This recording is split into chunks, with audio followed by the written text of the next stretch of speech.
پیارے بچوں، آج میں آپ کو بہت ہی مزیدار سی کہانی سنانے لگی ہوں۔ ایک گاؤں میں دو میاں بیوی رہتے تھے۔ ماجد نوکری کرتا تھا اور ثنا گھر کے کام کاج۔ ایک دن ماجد ڈیوٹی سے آتا ہے، پریشان ہو کر بیٹھا ہوتا ہے۔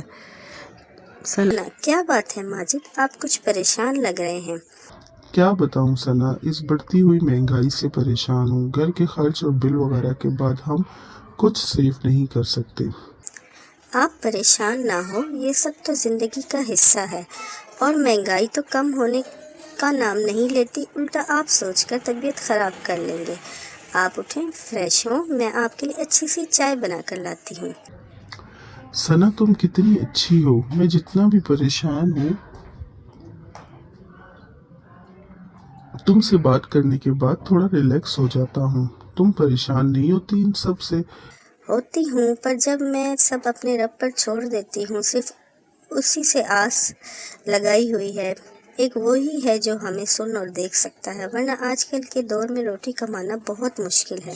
بس رب پر بھروسہ رکھیں اور امید کا دامن نہ چھوڑیں، سب اچھا ہوگا۔ آپ نے ایک دو جگہ اور بھی تو اپلائی کیا ہوا ہے، کیا پتہ اس سے اچھی نوکری ہمیں مل جائے۔